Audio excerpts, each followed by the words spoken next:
वह तीसरे वर्ष एक महीने के रूप में बदल जाती हैं, जिसे अधिक मास कहते हैं। कौन सा माह? जब अधिक मास तैयार हुआ तो सारे देवताओं ने इसका उपहास किया, इस महीने का अपमान किया और इसे नाम दिया मलमास, कि तुम मल हो। क्या हो? मलमास, मतलब अच्छे नहीं हो। तो ये मलमास, अधिक मास रोता हुआ भगवान श्री हरि के पास, श्रीमन नारायण भगवान के पास गया और इस मास ने कहा कि प्रभु मुझे तो आपने ही बनाया है, मैं कैसे बना? मुझे उत्पन्न तो आपने ही किया है। हिरण्यकश्यपु को मारने के लिए ये विधान में बदलाव लाए गए। हिरण्यकश्यपु ने वरदान मांगा था कि मैं ब्रह्मा के बनाए 12 महीने में किसी भी महीने ना मरूं। तो हिरण्यकश्यपु को मारने के लिए भगवान ने एक अधिक मास बनाया। तो सब लोग इसे मलमास मलमास कह के इसका अपमान करने लग गए। तब भगवान की शरण में ये महीना गया कि प्रभु हमें तो आपने ही जन्म दिया है, आप ही हमें स्वीकार नहीं करेंगे तो हमें कौन स्वीकार करेगा? तो भगवान कहते हैं कि आपने सुना होगा कि दरबार में बंसी वाले के दुख दर्द मिटाए जाते हैं, दुनिया के सताए लोग यहाँ सीने से लगाए जाते हैं। तब भगवान ने इस माह से कहा कि तुम चिंता ना करो, आज से तुम मलमास के नाम से नहीं मेरे नाम से जाने जाओगे। और भगवान ने अपना नाम इस महीने को दिया और नाम दे दिया पुरुषोत्तम माह, पुरुषोत्तम मास। भगवान का एक नाम है पुरुषोत्तम। भगवान राम को क्या कहते हैं? मर्यादा। तो भगवान का एक नाम है पुरुषोत्तम। पुरुषोत्तम का मतलब है जो पुरुषों में सबसे उत्तम, जिनसे उत्तम। अच्छा, एक आदमी से दूसरा आदमी उत्तम हो सकता है, ये बहुत अच्छा है, पर इससे भी बहुत अच्छा कोई हो सकता है। ये बहुत अच्छा, पर इससे भी बहुत अच्छा कोई हो सकता है, लेकिन भगवान से बहुत अच्छा। इसलिए भगवान को पुरुषोत्तम कहा कि आपसे अच्छा कोई नहीं है। तो भगवान ने अपना नाम इस महीने को दिया और कहा कि इस महीने में किया गया कोई भी पुण्य, कोई भी जप, कोई भी तप, कोई भी दान, इस महीने में किया गया कोई भी पुण्य, वह पुण्य करने वाले को करोड़ों गुना बढ़ करके प्राप्त होगा। इसलिए इस माह में इसका नाम है अधिक मास। जो भी पुण्य करोगे वह अधिक मिलेगा, जो भी जप तप करोगे, उपासना करोगे, वह अधिक मिलेगी। इसलिए इसे अधिक मास कहते हैं, जो अधिक पुण्यदायी है, अधिक फलदायी है। इस माह में आपको क्या क्या करना चाहिए?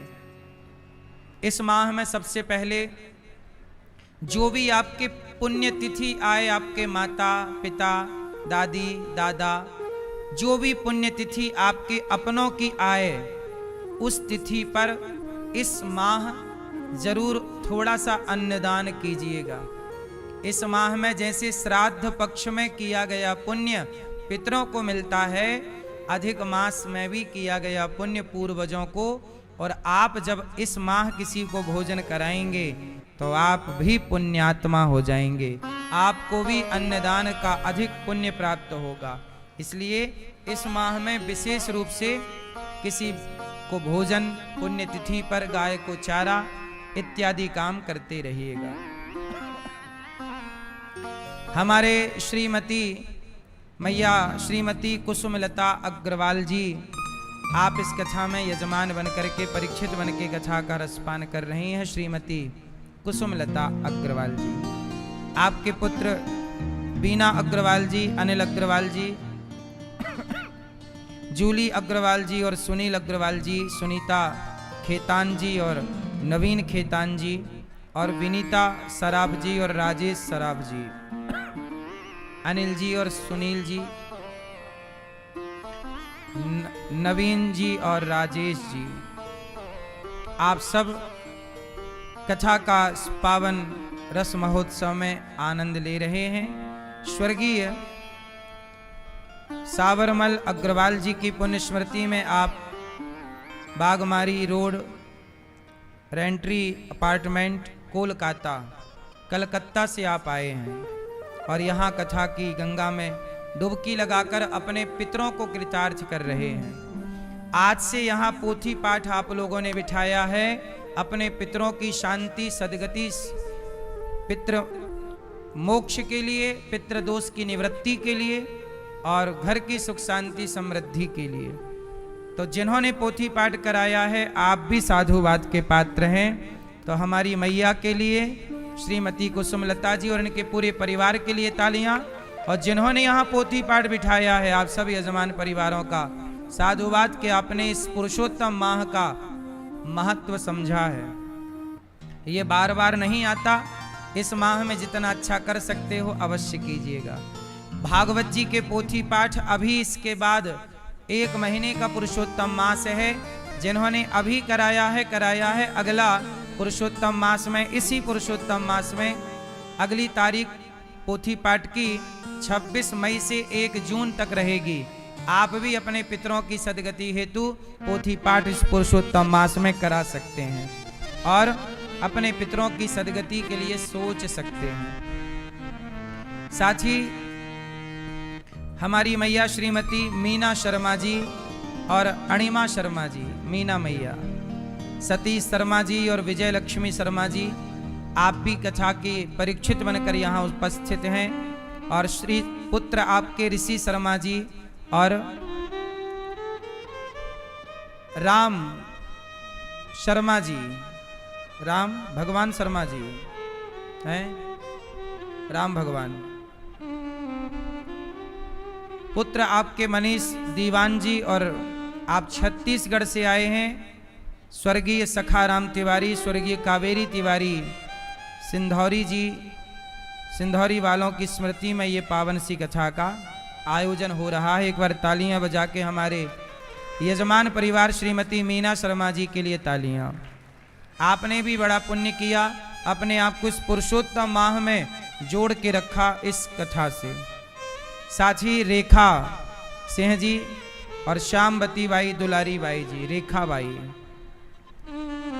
पुत्र आपके अरविंद सिंह जी और लाजवंती तंवर जी और दीपक सिंह जी, बहन प्रतिमा चंदेल, सुनीता जी, स्वीटी सिंह जी और राजेंद्र गहलोत जी और शोभा गहलोत जी, कोटा रायपुर छत्तीसगढ़ से आप आए हैं।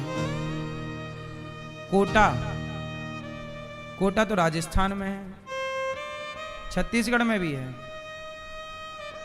अच्छा, पहले आप कोटा से हैं? अच्छा, तो कोटा रायपुर छत्तीसगढ़ सही है। तो आप सबके लिए भी तालियां। हमारी मैया श्रीमती रेखा और श्यामवती बाई, आप सबने इस कथा की गंगा में अपने आप को जोड़ा और अपने आप को जैसे पतंग धागे से जुड़ी रहती है ऐसे आप भी भगवान से जुड़े रह करके आप कार्य करना चाहते हैं। जीवन का यही सार है, काम करिएगा पर ईश्वर से अपने आप को जोड़ करके रखिएगा। आज हमारे पास एक मैया आई, बोली महाराज जी हम साधु संतों को, ब्राह्मणों को भोजन कराना चाहते हैं। हमारे पति चले गए थे, आज की ही तिथि थी और पुरुषोत्तम माह में हम अपने पति के लिए अन्नदान करना चाहते हैं। हमने मैया के लिए ब्राह्मणों को बुलवाया और ब्राह्मणों को भोजन यहाँ से करवाया। 100 से अधिक ब्राह्मणों को भोजन और हजारों संत यहाँ भोजन किए। आप देख सकते हैं हजारों संत और ब्राह्मण आप भी यहाँ गौरी गोपाल में इस पुरुषोत्तम माह में ब्राह्मणों को भोजन करा सकते हैं। अपने पितरों के लिए, पूर्वजों के लिए, दादी दादा, पति पत्नी जो भी हैं, तो ब्राह्मणों को भोज करा सकते हैं और एक दिन की सेवा ब्राह्मण भोजन की आप ले सकते हैं। तो आप भी, और यहाँ जो हजारों संत भोजन करते हैं, संतों को भी आप भोजन करा के पुण्य के भागीदार बने। ये 12 महीने की सेवा है गौरी गोपाल में। पुरुषोत्तम माह में आप भी चाहें तो संतों को भोजन, ब्राह्मणों को भोजन और अखंड रसोई से अपने आप को जरूर जोड़िएगा। इस पुण्य के पावन महीने का आप सदुपयोग कीजिएगा। आइए चलते हैं पावन कथा की ओर।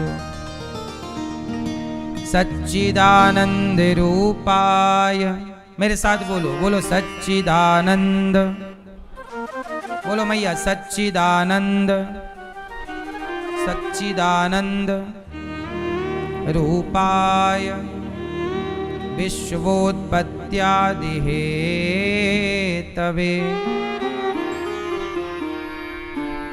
तापत्रय विनाशाय श्री कृष्णाय वयं नुमः। सच्चिदानंद रूपाय, सतचित आनंद बराबर सच्चिदानंद। भगवान कैसे हैं? सत चित आनंद। भगवान का स्वरूप कैसा है आप जानते हैं? भगवान को भागवत जी में सबसे पहले भगवान कैसे हैं, कहाँ हैं, ये समझाने का प्रयास है, क्योंकि आगे भगवान की कथाएं आएंगी। अच्छा, कथाओं में आप क्या देखते हो? भगवान कृष्ण मक्खन चुरा रहे हैं, मिट्टी खा रहे हैं। अब माखन चुरा रहे हैं, अब बताओ चोरी कर रहे हैं भगवान। तो जब आप कहोगे कि भगवान माखन चोरी कर रहे हैं मक्खन की, तो आपको डाउट होगा यार ये कैसा भगवान है? भगवान होके भी कोई चोरी कर सकता है? यदि मैं चोरी करने लग जाऊं तो आप कहेंगे वाह महाराज जी आप चोरी कर रहे हैं, शोभा नहीं देगा। जब हमें चोरी करना शोभा नहीं देता, आपको चोरी करना शोभा नहीं देता, तो भगवान चोरी क्यों कर रहे हैं? भैया बताओ, भगवान चोरी क्यों करते हैं? आप बताओ। हैं? मैया भगवान चोरी क्यों करते हैं? क्यों? क्योंकि भगवान ने चोरी कब की, पहले तो ये जानना पड़ेगा। बताओ, भगवान ने चोरी लड़कपन में की, जवानी में की कि बुढ़ापे में की? हैं? छोटे से। और याद रखिएगा, चोरी छोटा बच्चा चोरी करता ही करता है। खाने पीने की चीजें, कोई भी चीज भोग लगाने के लिए रखो, उसे दिख जाए वो भोग छोड़ो, भगवान पहले खा, बाद में खाएंगे, भगवान पहले हमें दो। नहीं दोगे तो जैसे मौका मिलेगा उठा के खाने लग जाएगा। बोलो हाँ, छोटे बच्चे का स्वभाव ही होता है। बोलो हाँ, यदि तुमने सीधे नहीं दिया तो वो चुपके से खा लेगा। बोलो हाँ। मैं बचपन में अयोध्या जी में जब मैं पढ़ने गया तो मेरी बचपन में वहां पे ड्यूटी थी भोजन नाश्ता बनाने की, बाल भोग। तो एक दिन जहां मैं बाल भोग बना रहा था वहां रसगुल्ले रखे थे, गुलाब जामुन। तो मैं छोटा तो था ही उस समय, तो खाने का शौकीन। अब भोग लगा के नहीं भगवान को, वो तो राम जाने, पर अपने राम गए, ढक्कन हटाया एक गप से, फिर ढक्कन लगा, फिर अपना काम, देखा कोई नहीं है, फिर रसगुल्ला निकाला, खा गए। वो क्या था? वो बच्चे का वो स्वभाव है। आप में से कितने लोगों ने बचपन में चोरी की है खाने पीने की है ना? तो अब बताओ, भगवान कृष्ण ने चोरी कब की? क्या चुराया? माखन। क्यों चुराया? क्योंकि वो मनुष्य बन के आए हैं। भगवान ने रूप क्या बनाया है? मनुष्य का, और मनुष्य का नेचुरल स्वभाव होता है ये। तो जब मनुष्य बने हैं भगवान, तो मनुष्यों की सारी लीला करनी है ना, इसलिए। अच्छा, भगवान माखन तो चुराते हैं, एक चीज और चुराते हैं। भैया बताओ, भगवान और क्या क्या? मक्खन तो चुराते हैं, और क्या चुराते हैं? क्या? चीर। चीर की भी बात नहीं कर रहा हूं मैं। चीर तो चुरा के लौटाए। चीर तो इसलिए चुराए कि गोपियां वो निर्वस्त्र होके नहा रही थी, तो कहीं गलत परंपरा, नग्न होके नहाने की परंपरा ना चल पड़े, तो चुराया, बाद में लौटाए कि आइंदा ये गलती मत करना। तो चीर और माखन को मैं थोड़ी देर के लिए, और क्या चोर करते हैं? क्या नाम है भगवान का? भगवान का नाम है चित्त चोर। क्या नाम है? सच्चाई तो ये है कि माखन वाखन तो ठीक है, चीर वीर तो ठीक है, भगवान वास्तविक में चोर काय बात के हैं? बोले हम सबके चित्त को, भक्तों के चित्त को चुरा लेते हैं भगवान, इसलिए भगवान चित्त चोर हैं। क्या है भगवान? चित्त चोर। वो सबके क्या चुराते हैं? चित्त को। आप वृंदावन आए, अब आप में से बहुत लोगों का चित्त चुरा लेंगे। अब आप घर जाओगे ना, अच्छा नहीं लगेगा आपको, बार बार यहाँ की याद आएगी, बार बार जी करेगा चलो, जी करेगा चलो। तो आपका चोरी हो गया चित्त। जिसका बार बार जी करे आने का, बार बार मन करे कि वृंदावन आए, यहीं रहें, यहीं कथा सुने, अब घर में अच्छा ना लगे, समझ लेना चोरी हो गया। और जिसको यहाँ जाने के बाद घर में अच्छा लग रहा हो, समझ लेना उसका चित्त भगवान ने नहीं चुराया। तो भगवान हमारे चोरी करेंगे आने वाले लीला में। तो आपको भागवत जी में पहले ये बताया जाएगा कि जो कृष्ण हैं, जो चोरी करते हैं, वो कौन है। तो उनके बारे में कहा, सच्चिदानंद रूपाय। उनका रूप कैसा है? सच्चिदानंद, सत चित आनंद। भगवान सत मीन्स ईश्वर ही सत्य है। सब जगह जो आप देखते हैं ना, हम सच्चे नहीं, आप सच्चे नहीं, हम सब ना बदल रहे हैं, इसलिए हम सच्चे नहीं हैं। हम लोग लड़कपन, जवानी, बुढ़ापा, फिर मर जाना, फिर जन्म लेंगे, फिर वही क्रम हमारे साथ। हमारे संग एक रोग लगा है, जन्म का और मृत्यु का। लेकिन भगवान के पास ये रोग, हम जन्मा है और भगवान प्रभु अजन्मा है, इसलिए हम असत्य हैं, भगवान सत्य है। इसलिए कहते हैं कि राम नाम वही सत्य है, जो मरा हुआ है वो असत्य है, जो मर गया असत्य। भाई सत्य होता तो मरता क्यों? सत्य कभी नहीं मरता। मरता कौन है? झूठ। तो संसार कैसा है? झूठा है। रिश्ते कैसे हैं? झूठे हैं, क्योंकि सब रिश्ते मर जाते हैं एक टाइम बाद।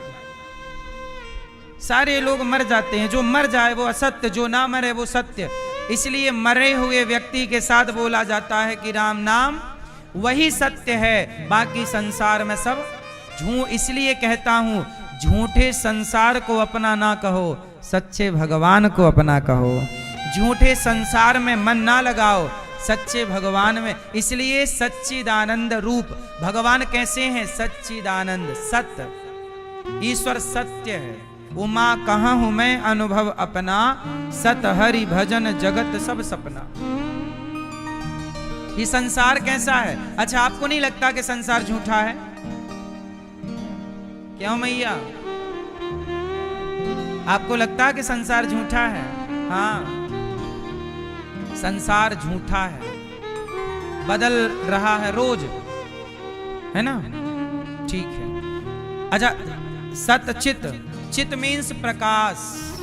अच्छा ये बताओ, सवेरे सवेरे आपको दिखता है कि नहीं? पेड़ दिखता, पौधा दिखता, सब दिखते हैं। अच्छा, सूर्य भगवान चले जाएं तो कुछ दिखता है? कुछ नहीं दिखता, एक चीज दिखती है। अच्छा बताओ, रात को कुछ ना दिखे पर एक चीज दिखती है, बताओ क्या है? चश्मा है? चंद्रमा अमावस्या में कहां दिखती है? चंद्रमा में अमावस्या के दिन चंद्रमा दिखती है। अब बताओ, अंधकार में कुछ ना दिखे पर एक चीज दिखती है, बताओ क्या? क्या क्या? तारा। अमावस्या के दिन तारा भी, चलो बादल हो गए। अब बताओ, अब बोल मेरी मां। जुगनू, चलो जुगनू भी नहीं मिला, फिर क्या दिखा? हाँ, अंधकार में कुछ दिखे ना दिखे, पर अंधकार में अंधकार तो दिखता ही दिखता है। अंधकार में क्या दिखता है? अंधकार, अंधेरा, कुछ नहीं दिख रहा है पर अंधेरा दिख रहा है। बोलो हाँ, अंधेरे में कुछ ना दिखे पर अंधेरा दिखता है। अच्छा, प्रकाश में सब कुछ दिखता है। अच्छा, जो दिख रहा है वो क्या है मैया? जो दिख रहा है वो क्या है? क्या है? क्या है? जो दिख रहा है वो भगवान है। जो दिख रहा है वो क्या है? भगवान। लोग कहते हैं भगवान क्यों नहीं दिखते? हम कहते हैं कि जो आपकी आंखें देख रही हैं वो ईश्वर को ही देख रही हैं। अभी आप बताओ, आपको क्या दिख रहा है? अच्छा बताओ, अभी आपको क्या दिख रहा है? फास्ट। आप सबको अभी क्या दिख रहा है? जोर से, जोर से। हम नहीं दिख रहे हैं? हैं? इतना सा फूल दिख रहा है, इतना लंबा चौड़ा शरीर नहीं दिख रहा। हमने ये कब कहा कि तुम फूल ही बोलो?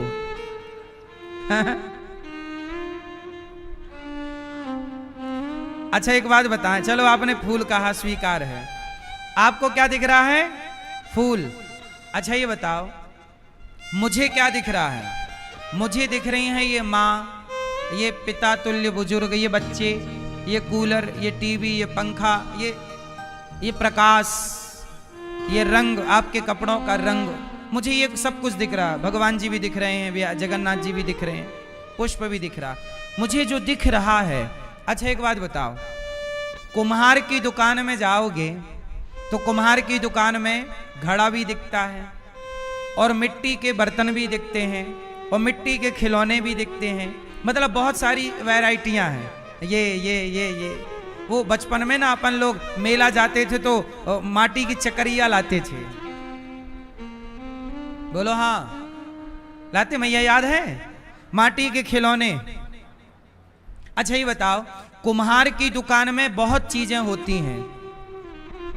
सुराही है, घड़ा है ना, कुल्हड़ है, दिया है, सकोरा है। लेकिन ये बताओ, ये सब कुछ होते हुए भी एक चीज कॉमन है, क्या? बर्तन बहुत हैं। कुम्हार की दुकान में वैरायटियां बहुत हैं, पर हर वैरायटी में एक चीज कॉमन है, क्या? मिट्टी। लेकिन मिट्टी का आकार अलग अलग है। वो खिलौने का आकार हो सकता है, वो घड़े का आकार हो सकता है, वो दिए का आकार हो सकता है। नाम भी अलग अलग हैं, रूप भी अलग अलग हैं, पर सब में एक ही माटी है। उसी